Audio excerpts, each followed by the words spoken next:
Et bonjour mes petites funambules, aujourd'hui on parle d'hydratation. Alors, première vidéo thématique, donc j'espère que ça vous plaira. Bien évidemment, je suis kinésiologue et psychogénéalogiste, donc si tu ne me connais pas, eh bien, bienvenue sur cette chaîne. Et si tu as des connaissances complémentaires à ce que je vais donner, eh bien, n'hésite pas à les mettre en commentaire. Voilà, en tout cas, je vous souhaite de passer un agréable moment. Cette vidéo a vocation de vous informer, de vous donner ce que moi je sais. Mais encore une fois, je ne suis pas professionnelle de santé, donc la meilleure référence, ça reste encore votre médecin traitant. Donc n'hésitez pas à parler du sujet avec lui ou elle. Ils sont là pour vous accompagner et vous conseiller en la matière. Moi, en tout cas, je vais essayer simplement de vous mettre un petit peu de conscience sur ce sujet-là et puis vous donner des petits tips, évidemment, en fin de vidéo sur ce qui peut vous alerter et puis ce que vous pouvez faire, bien sûr, au quotidien pour avoir une bonne hydratation le plus possible. Alors, on démarre tout de suite sur le rôle. À quoi ça sert, finalement, de bien s'hydrater? Parce que, bon... on sait qu'on ne vit pas très longtemps sans eau, ça c'est ok, je pense qu'on a tous compris, mais bon, concrètement, à quoi ça sert? Eh bien, d'abord, ça va participer à notre équilibre physiologique. Parce que, eh bien, en fait, ça participe à notre barrière lipidique. Donc, lipidique, c'est ce qu'on entend là sur notre peau. Évidemment que si elle est asséchée et qu'elle craquelle, etc., eh bien, c'est autant de petites portes d'entrée pour des éventuels virus. Donc, mieux on hydrate, mieux on renforce en fait notre système immunitaire. Sur toujours cet aspect physiologique, eh bien, c'est aussi notre thermoception, c'est cette capacité à se réguler sur le plan thermique, donc les chauds et les froids. Mieux on est hydraté, mieux on va pouvoir gérer les fortes chaleurs ou être un peu mieux protégé, encore une fois grâce à notre barrière lipidique, contre le froid. Donc vous l'avez compris, l'aspect thermique, l'aspect immunitaire, ça va aussi de façon plus intérieure jouer sur, toujours avec l'aspect immunitaire, notre circuit de déchetterie interne, c'est comme ça que j'aime l'appeler. En tout cas, voilà, tous nos liquides humoraux, donc le sang, la salive, les larmes, les selles, l'urine, la transpiration, et j'en passe, et j'en oublie certainement plein d'autres. Tout ça, en fait, participe effectivement à ce mouvement intérieur. On retrouve le cycle de l'eau. Je rentre déjà un petit peu dans le symbolique qui vient derrière, mais voilà, ça fait circuler en nous. Et c'est vraiment important parce que évidemment, on n'a pas vocation ni intérêt évidemment à se polluer de nos déchets internes. Et nos déchets internes, c'est aussi ces cellules qui viennent se régénérer régulièrement. On pense souvent à tout ce qu'on voit donc qui est extérieur de nous, mais il ne faut pas oublier que la vie, elle est aussi à l'intérieur de nous. On a tout un écosystème intérieur et donc, eh bien, cette hydratation y participe grandement. Voilà un petit peu ce que je peux vous dire sur le rôle déjà de l'hydratation. Ensuite, eh bien, la symbolique. Et d'ailleurs, pour l'occasion, je reprends un petit coup d'eau. À votre santé.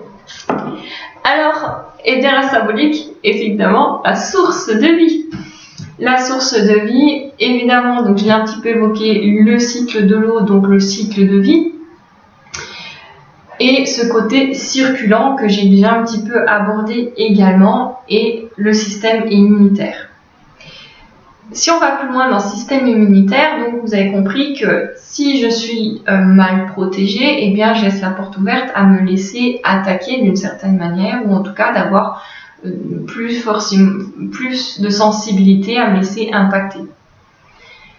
Oui, j'entends bien le mot de sensibilité. Donc si vous vous sentez concerné par l'hypersensibilité, observez peut-être votre capacité, en tout cas votre rapport à l'eau, et est-ce que vous êtes du genre à bien vous hydrater ou pas. Sait-on jamais, il y a peut-être un lien à faire. Mais en tout cas, vous comprenez que si on n'est pas bien sur un plan immunitaire, si on s'hydrate pas bien, si notre fonctionnement interne n'est pas complètement dans ce bon mouvement de circulation, si ça circule mal, eh bien c'est aussi une fatigabilité qui va être beaucoup plus présente. Ça va être en tout cas plus difficile de faire face aux éléments de la vie et on va être plus facilement irritable ou ce genre de choses. Donc on retrouve bien aussi l'impact sur nos émotions qui partent bien du corps avant d'être analysées par le cerveau. Donc mieux vous vous hydratez, mieux le corps il est bien et mieux vous êtes à l'aise et en capacité de gestion de vos émotions. Et quand on est malade, eh bien vous conviendrez avec moi que c'est pas le meilleur moment pour être joyeux, donc évidemment que ça joue sur nos humeurs. D'ailleurs, on a parlé des liquides humoraux, donc vous retrouvez bien la racine humeur, enfin humor. Je sais pas de quelle racine, j'ai pas regardé si c'était grec ou latin ou latine, mais en tout cas, voilà, on peut assez facilement se dire qu'effectivement, mieux on est à l'aise avec ce liquide, et bien mieux on va pouvoir gérer nos émotions, les aléas de la vie pour ce côté cyclique, hein. Et puis parce que voilà, toute destruction précède une création, c'est le fameux 8 de l'infini, le Lemniscate. Décidément, je n'aurais pas arrêté de vous en parler ces derniers temps. Et puis, qu'est-ce que je me suis noté encore? Donc, c'est aussi dans nos relations se donner, recevoir. Et puis, liquide, eh bien, liquidité. Donc, il y a aussi tout le rapport à l'argent que l'on peut symboliquement, encore une fois, je suis dans la symbolique, se poser la question, eh bien, comment je suis à l'aise ou pas avec ça. Et peut-être que de façon plus factuelle, eh bien, si on observe tout de suite notre rapport à l'argent ou à l'eau, eh bien, ça peut nous donner des indications. Voyez comment là où dans notre société d'aujourd'hui on est beaucoup dans comme Saint Thomas, on croit que ce que l'on voit, eh bien peut-être que si vous arrivez à voir ces petites choses qui ont l'air de rien, le rapport à l'argent, à l'eau, etc., eh bien peut-être qu'en tirant le fil, vous pourrez mieux voir comment vous vous comportez, comment vous êtes à l'aise dans vos relations, avec vos émotions et votre vie intérieure et donc aussi la vie extérieure. Voilà, je n'en dis pas plus sur la symbolique, je pense que j'ai déjà fait un tour très large. Et puis donc maintenant les bienfaits, eh bien je pense que vous l'avez déjà bien compris, l'immunité, encore une fois, on ne le dira jamais assez. J'ai déjà parlé un petit peu de l'aspect fatigabilité et ça va être vrai aussi bien sur un plan mental que physique. Sur le plan mental, eh bien en fait, ça va nous permettre d'avoir une clarté mentale. Donc dès que vous sentez, par exemple, au travail que vous êtes un peu stressé et tout, plutôt que d'aller vous jeter sur la cafetière, je rappelle d'ailleurs en passant que le thé et le café, c'est génial, c'est stimulant, mais l'inconvénient, c'est que ça déshydrate. Eh bien regardez, comparez peut-être de temps en temps avec qu'est-ce que ça ferait si à la place vous le remplacez par un verre d'eau. Généralement, ça peut permettre, voilà, effectivement, une meilleure clarté mentale. Comme si cette eau qui, on l'a compris avec ce système immunitaire et ce circuit interne de déchetterie, comme j'aime à le dire, eh bien, peut venir nous laver, nous nettoyer peut-être d'une mauvaise émotion, entre guillemets. Alors, il n'y a pas de bonne ou mauvaise émotion, mais simplement de la faire circuler, du coup, à ce moment-là, de prendre le temps de s'apaiser grâce à ce verre d'eau, et puis de laisser peut-être émerger la solution ou un nouveau souffle dans votre journée, un nouvel élan pour repartir du bon pied, et puis à retrouver aussi cette capacité de concentration. Parce que, eh bien, quand on est fatigué, c'est clairement pas le meilleur moment pour réfléchir à une solution, pour, d'une certaine manière, décélérer la colère parce que le collègue il a pas fait le boulot ou il y a une erreur de fait et puis maintenant eh bien c'est moi qui en paye les pots cassés et qui me retrouve face au client qui est pas content. Enfin voilà, je pense qu'on a tous des exemples divers et variés autour de ça. Donc simplement voilà, prenez le temps un instant de prendre ce verre d'eau et voyez un petit peu comment ça vient laver, vous donner cette source d'énergie pour repartir du bon pied. Alors j'ai parlé du plan mental, mais vous voyez, je parle de pas repartir sur le bon pied, de retrouver une certaine énergie. Et effectivement, ça va jouer sur notre vitalité. Typiquement, ça va nous aider pour les crampes, les courbatures pour les sportifs. Donc voilà, une bonne hydratation, eh bien, ça peut aussi participer à cette vitalité. Notre motivation peut-être d'une façon générale aussi. Donc n'hésitez surtout pas à être vigilant là-dessus. Et puis, eh bien, on a parlé d'une colère, par exemple, mais aussi, donc, bien sûr, ça marche tout aussi bien pour la tristesse, mais de ce qui va peut-être nous alourdir d'une certaine manière. On a parlé dans la symbolique aussi que, à contrario, eh bien, mieux on est hydraté, plus on va avoir accès à la joie. Et bien là, on retrouve ça, puisque évidemment, nos intestins, eh bien, vont être sensibles à l'eau, à cette hydratation, et donc dans cette idée de notre circulation, de notre petit camion déboueur interne, eh bien ça va jouer sur notre transit et donc les diarrhées et constipations. Donc soyez vigilants aussi sur votre hydratation, encore une fois, pour ce système immunitaire. Voilà pour les bienfaits. J'espère que déjà, voilà, on a déjà fait le tour du rôle, de la symbolique et des bienfaits. J'espère que déjà, à ce niveau-là, vous avez déjà peut-être appris des nouvelles choses, mis le doigt sur des choses que vous saviez mais que vous n'aviez pas pensé.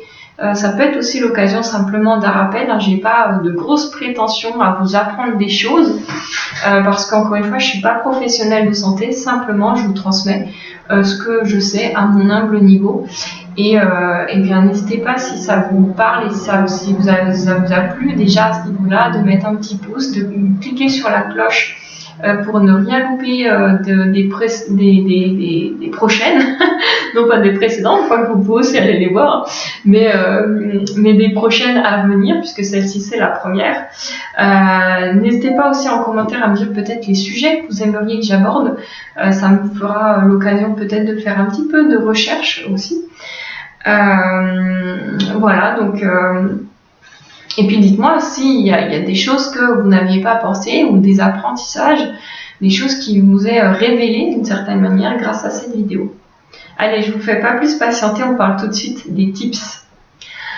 Alors donc les petits trucs et astuces pour l'hydratation.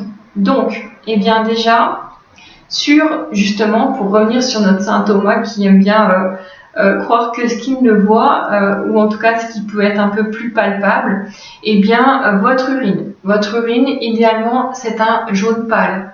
Pas blanc transparent, pas foncé. Dans les deux cas, ça va être intéressant quand même de parler avec votre médecin, parce que ça peut être révélateur d'autres problèmes.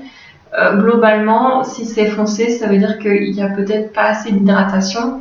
Et si c'est trop clair, au contraire, ça peut peut-être être des reins qui dysfonctionnent. Donc dans les deux cas, soyez quand même assez observateur de ça, et puis n'hésitez pas à en parler avec votre médecin. Il saura vous conseiller et puis vous indiquer à quel moment ça vaut la peine de s'inquiéter ou pas. Mais en tout cas, voilà, restez vigilant là-dessus. C'est toujours un petit point d'entrée et un point de vigilance à avoir. C'est quand même toujours intéressant de savoir ça. Ensuite, eh bien, la soif. Alors déjà, posez-vous la question si vous ne ressentez pas la soif. J'en connais beaucoup de ma clientèle, et j'ai même moi-même passé par là. J'ai très longtemps pas été sujette à la soif. Aujourd'hui, c'est beaucoup plus vrai, mais tout simplement parce que finalement, je fonctionnais et je ne vivais que là-dedans, cette petite tête, et j'étais complètement déconnectée de mes ressentis internes. Et c'est notamment grâce à l'hydratation, en ayant une vigilance particulière et en buvant un petit peu différemment, déjà en apprenant à boire aussi, mais en ayant une attention particulière sur mon hydratation, que j'ai pu d'une certaine manière rééduquer cette connexion tête-corps et cortex. C'est notamment ce qu'on appelle l'interoception, entre autres choses. Donc n'hésitez surtout pas à être vigilant là-dessus. Donc posez-vous la question si vous ne ressentez jamais la soif, alors que pourtant vous êtes nombreux à me dire « Ah non, mais je sais, je bois pas assez, je bois qu'un verre d'eau par jour », j'étais dans ce cas-là, donc voilà, je ne vous culpabilise pas en vous disant ça, simplement observez cela et puis posez-vous la question quand même de pourquoi vous ne buvez pas assez. Personnellement, c'est vraiment dans cette transition de reconversion professionnelle que j'ai mis le doigt là-dessus et que j'ai fait le choix d'y être plus vigilante, et aujourd'hui c'est à peu près rentré dans l'ordre. Et du coup aujourd'hui l'avantage c'est que j'observe aussi les moments où je m'aperçois que j'ai en cabinet par exemple et j'ai oublié ma gourde. Je sais que ça vient parler de quelque chose sur moi. En général c'est dans des moments où finalement consciemment ou non je suis en train de vivre des moments de changement, des moments qui sont plus ou moins stressants, où j'ai conscience ou pas, des fois c'est très très inconscient, mais en tout cas le fait de pouvoir avoir quelque chose de factuel à observer, me permet d'être éveillé là-dessus. Donc la soif, sachez que quand on en est là, en fait on a déjà un petit peu à passer le panneau trop tard, donc essayez d'éviter d'en arriver là. Donc concrètement, l'idéal, alors sans rentrer dans le message de prévention de 1,5 litre, 2 litres par jour, mais par contre de boire régulièrement, parce que voilà, on est tous différents, on est tous un peu des exceptions qui confirment la règle, mais effectivement de boire régulièrement de l'eau, évidemment, tout au long de la journée. En revanche, plutôt jusqu'à une demi-heure avant le repas et après 1 heure après le repas. Pendant le repas, on évite de boire, quelques gorgées, mais pas plus. Tout simplement parce que ça va alourdir l'estomac et que si vous mangez des aliments, vous imaginez bien tout de suite que finalement on va faire des petits aliments qui vont flotter et ça va entraver la digestion.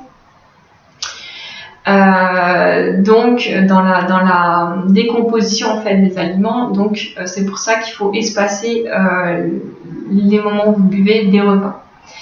Donc on va boire comme ça un petit peu tout au long de la journée, juste pas trop au moment des repas. On va boire aussi de l'eau plutôt tiède, puisque nous sommes à une température à peu près de 37 degrés. Alors je dis pas de boire à 37 degrés, mais en tout cas l'idée c'est de ne pas créer de choc thermique. Parce que ça va justement nous demander sinon beaucoup d'efforts pour s'hydrater correctement. Donc on évite les chocs thermiques, donc ni trop chaud ni trop froid, y compris au moment des efforts. Alors j'entends tout ce qui va être cryothérapie et tout qui ont des vrais bienfaits, mais on est plutôt sur un apport externe, pas en interne. En interne on va essayer d'éviter en tout cas, alors encore une fois je suis pas médecin, donc il y a peut-être des situations où ça va être valable d'avoir ces chocs thermiques, mais en tout cas dans une idée d'une hydratation classique, on va dire, du quotidien, on évite les chocs thermiques. Et puis, on va essayer de boire, j'ai envie de dire, en conscience. Donc, un petit tips pour les adultes, ça va être de boire notre eau comme si c'était un grand cru. Donc voilà, mon eau, est-ce qu'elle est visqueuse? Est-ce qu'elle est claire? Elle a quelle texture? Est-ce qu'elle est chaude? Est-ce qu'elle est froide? Est-ce qu'elle a un goût particulier? Etc. Voilà, vous pouvez vous amuser à boire votre verre d'eau comme un grand cru. Ça me permet d'être pleinement en train de boire et pas en même temps en train de faire votre liste de courses, de penser au dernier dossier, de aller chercher les enfants après l'école, enfin je ne sais quoi encore. Donc vraiment juste de vraiment être à ce moment-là. Et puis le petit jeu génial à faire en famille cette fois-ci, parce que le côté visqueux de l'eau, etc., ça va peut-être pas parler à vos enfants, ça va être de suivre la goutte. Et pour le coup, c'est vraiment cet exercice-là particulièrement qui m'a vraiment aidé à reconnecter ce côté tête-corps. Donc quand je bois, je vous fais la démo en direct.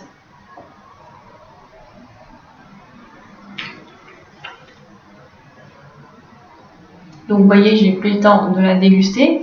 Je l'ai même légèrement mâchouillée pour vraiment hydrater mes muqueuses, donc les gencives. Et j'ai vraiment suivi la goutte. Et d'ailleurs, pour tout vous dire, j'ai l'impression que ma gorgée d'eau, elle est arrivée là, ici au nombril. Ça vous paraît complètement fou, et évidemment qu'a priori, il y a peu de chances que ma gorgée d'eau, elle a attiré au nombril, puisque on n'est pas foutu comme ça. Mais, n'empêche qu'on va vite arriver à ce résultat-là. Le cerveau adore apprendre.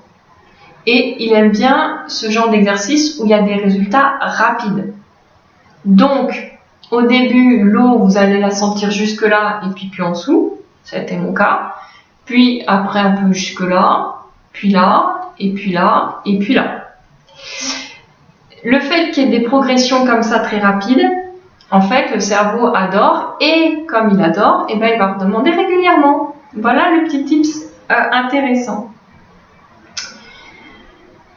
Autre chose intéressante, le matin au lever, avant toute chose, un verre d'eau tiède avec un peu de citron. C'est très bon pour le foie apparemment. C'est plein de vitamines en plus le citron. Et ensuite, 15 minutes après, vous faites votre repas, votre petit déj. Voilà, c'est un petit tip, ça mange pas de pain. Et puis, l'eau, c'est aussi le système électrolytique. Je ferai peut-être un truc spécifique là-dessus une autre fois. C'est un dossier qu'il faudra que je creuse, mais vous pouvez aussi, pour aider, parce que l'eau, c'est aussi une histoire de minéraux pour le bon équilibre électrolytique. Et les minéraux, donc dans les aliments que vous pouvez consommer qui sont bons, les bananes, les épinards et les amandes. Voilà, tout ça peuvent vous aider. Une petite pincée de sel aussi. Alors si vous mangez beaucoup de charcuterie et tout, c'est des aliments qui sont quand même déjà très salés. Donc voilà, vigilance sur la pincée de sel. Mais tout ça peut aider aussi sur la bonne minéralisation de votre corps. Et je ne l'ai pas précisé, mais je viens de le vivre avec vous. Je ne sais pas si vous l'avez vu, entendu, perçu, mais pareil, quand vous buvez, donc essayez de laisser descendre cette gorgée doucement et pas d'un seul coup.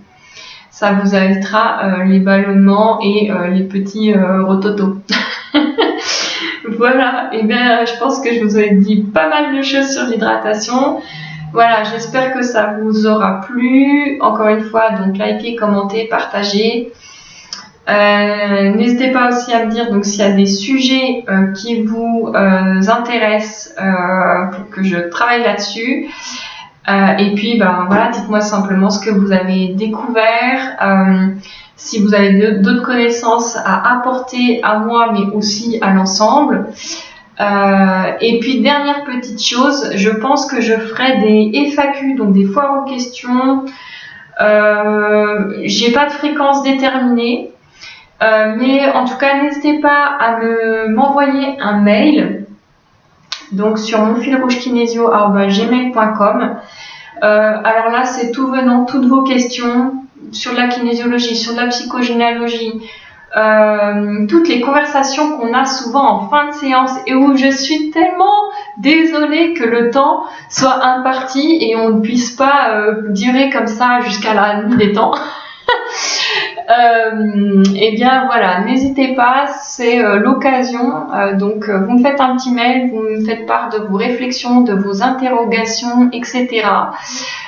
Et puis je ferai des temps, voilà, des petites vidéos dédiées, voilà, spécialement où je répondrai à ces questions-là. Donc je ferai peut-être une vidéo par question, je vais voir, on verra un petit peu.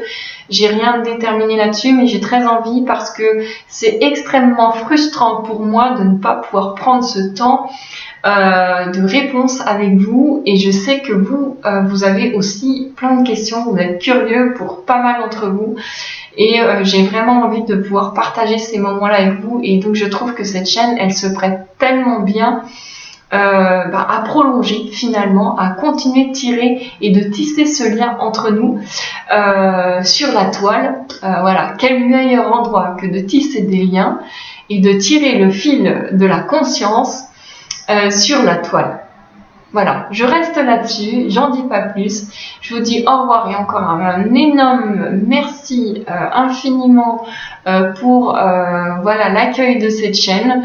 Elle n'a que 1 mois et demi en gros, à peine plus, presque 2 mois, allez. Plus de 1000 vues, je ne l'aurais pas cru franchement, donc merci, merci, merci. Allez, à très vite, sinon je ne m'arrêterai jamais. Et on se retrouve donc pour la prochaine, le mois prochain, au plus tard. À plus.